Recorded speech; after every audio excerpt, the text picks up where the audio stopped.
The Middle Ages. You remember that point in human history when the quality of life was terrible and heaps of people just died and stuff? Yeah, it would have sucked to live back then. So naturally, the aptly named Warhorse Studios have given us Kingdom Come Deliverance, an action role-playing game that is set in the historical kingdom of Bohemia in the early 15th century, the time just before the Italians came up with that thing that was real good. In this game you play as Henry, the son of a blacksmith who lives in some tiny mining village, and then your entire village gets slaughtered by a group of heathen mercenaries under the command of the King of Hungary, and so you run off to start a quest to help re-empower the rightful king of Bohemia, Wenceslas the Idle. Now don't tell anyone, but in real life, after this guy died, the bad guy in the game just took over again anyway. So, all for nothing, I guess. A lot of people said that this game was some kind of fill-in for the eventually probably not actually ever happening release of Mount & Blade Bannerlord, but these games aren't very similar. In reality, it's a lot more like Skyrim, but with a more historical and far less fantastical approach, but certainly has a more Skyrim-esque approach to bugs, because there's a lot of them. The game has plenty of cool and interesting features, although it does have some drawbacks along the way. Let's get into it, shall we? The first thing I noticed is this. What the heck is this? I can't save from the menu unless I have some specific item? Why? I don't understand the point of this. Locking off the ability to save from the menu means that you have to either sleep or use savior schnapps, which aren't all that easy to come by either. Like, come on now, it's current year and this is still in games? Where is the harm in letting us save from the menu, or God forbid at least letting us suspend our progress? Sure, don't let us save in the middle of a battle or a mission, but why can't we save when we're just idling around? Why do I have to go and find a bed and then wait 30 minutes for the clock to spin 1 hour? It's little things in games like this that are annoying and unnecessary that really make them feel less fun and open and more grindy and restrictive. The combat just feels jarring at times. I don't know if it's the camera motions or whatever, but it just feels weird. The swordplay is an interesting concept, but it does feel a little slow and a little strange. Moving your mouse or joystick around to aim your swings took a little getting used to. Perhaps this is where people seem to think that the Mount & Blade similarities came in, but it was plenty more complex in that regard. However, I can say that over time, the combat feels a lot more familiar as you go along, which I guess should go without saying, but I believe Warhorse Studios have found a good balance of progression in this game. You initially haven't got much of an idea of what you're doing, but then you get a taste for it and really progress quite satisfyingly. It's probably one of the best and most immersive aspects of this game. Being an RPG, the game does allow the player to progress down a few set paths, with your main stats being your speech, agility, vitality, strength, and charisma, and you specialise in these as you like. Your proficiencies in these main stats, mostly speech, strength, and charisma, will allow you to successfully persuade NPCs through dialogue and such.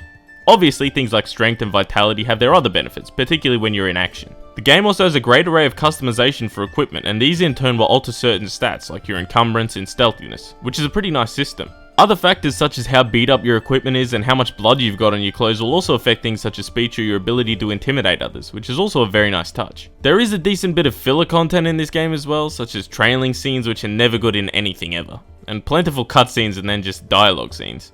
The little animations when you open doors, the little cutscene that plays when you haggle at the market, all just little stuff that drags on and doesn't really need to be there. Then there's those moments where you slightly bump someone or go within their designated safe space and they'll mutter, "Are you serious?" or "What are you playing at?" without fail. Probably the most fun I had in the game, to be honest. Or when you end a dialogue and then they just walk into you before the game allows you to move and then exclaim, "What the hell are you doing?" Great stuff.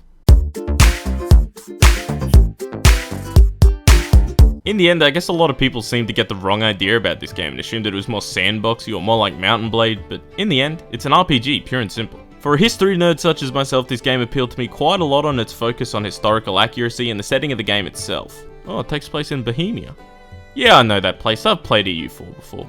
Come on. For a game that seems to prefer to use proper Czech or Bohemian pronunciation for locations and for the names of nobles or even just other townspeople, it seems a little odd that our protagonist is just called Henry. Just Henry? Not Jindrik? Nah, just Henry. Alrighty then, I guess it was just easier that way.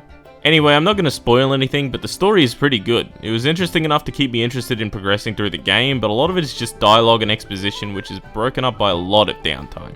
There's just too much fade in and fade out to a black screen before and after you interact with someone, or before and after a cutscene, and it just really slows down the pace to a grinding halt, which isn't particularly nice. There were just a lot of cutscenes in general throughout the game. A lot of the gameplay is broken up by the plentiful cutscenes and dialogue, and the game starts to look a whole lot more like a Xenoblade game or something. Bugs. They truly can destroy a game. Unfortunately, Kingdom Come certainly can't just pass them off as features. There's been a fair few game breaking and save breaking bugs going around in this game, as is evident from the Steam reviews and such for it. Bugs that prevent you from completing a quest, bugs that corrupt and delete save files. This kind of thing is really not okay for a fully released game. At this point, sometimes it feels like a chore to play this game, to have to wade through the bugs to really get to the good part. Fortunately for me, I haven't come across any real gameplay breaking bugs yet, but there's a few graphical things here and there that somewhat ruin the experience. I came across this one quite a few times. It's, interesting to say the least. It really is a bit of a testament to modern game development, games being released before they probably should be. This game needed to go through a bit more of a polish before it was released, because losing save files halfway through is a great way to ruin someone's motivation to play your game. The game looks pretty damn good. Plenty of details in the art direction with the 14th century Bohemian style was really nice for a history nerd like me. The portraits in the opening scene were fantastic too. The animated cutscenes of this game are pretty good for the most part, plenty of the motion feels natural and fluid. Dialogue cutscenes, however, are all pre-animated and all look pretty terrible. The lip sync animation and the pre-gen stuff in particular is very bad. Unfortunately, this pre-animated stuff is what makes up most of the dialogue, but that's to be expected in an RPG. The menu screen looks kinda nice, but is a little cluttered and confusing. I get the idea that they're going for the nice 14th century Bohemian style, but as I've said before, you can't always substitute functionality for aesthetic. I do have a little bit of a gripe with some of the dialogue and delivery of the voice acting as well. There's something I really hate about American accents in a historical European setting, especially in Bohemia. I didn't get why some Bohemians had Cockney accents and why some had Geordie accents and why some actually did have Czech accents and then why some had American accents. It annoyed me quite a lot. Not to mention some of the dialogue and phrasing that was used sounded off for the setting. In particular, there was quite a lot of vulgar language. Not that I'm offended by it, but the way that some of the lads swear in this game would give Gordon Ramsay a run for his money. Your Graces, I have to tell you in all seriousness that this land of ours is in the shit. Deep fucking shit. Now, is it just me, or does that not exactly scream 15th century Bohemia to you as well? Like, come on. The music that hums along in the background isn't anything spectacular, but it's nice enough and it fits the genre and setting well. These guys definitely did their research before they made this game. You know, despite all the negative things I can point out about this game, in the end, I had quite a bit of fun playing it. I really actually felt like I was clueless at the start, and they got progressively more proficient as I went along. And the story was interesting and historically relevant enough to keep me playing. I mean, in the end, this game has everything you want from an RPG. Interesting characters, rich environments, heaps of customization, whoopers, nice music, and... Wait a sec. Let me just, Hold the fuck up. There's no whoopers in this game. What the hell is going on here, Warhorse Studios? Such opportunity with this game, so many places that it could be going and you decide to not put any whoopers in it? What a goddamn joke. It's bad enough that we have to push through all the filler and all the bugs, but maybe, just maybe, if there was a whooper to be found at the end of all of it, maybe it would be worth it. Though I may have enjoyed myself playing this game, and while I think it still has a lot of potential, I just can't recommend playing this game because Warhorse Studios decided not to put the single greatest creature of all time in their game. And for what? Historical accuracy? Give me a break. You know what? Fuck it. I'm just going back to Skyrim. Just give me a sec here, and fuck my life.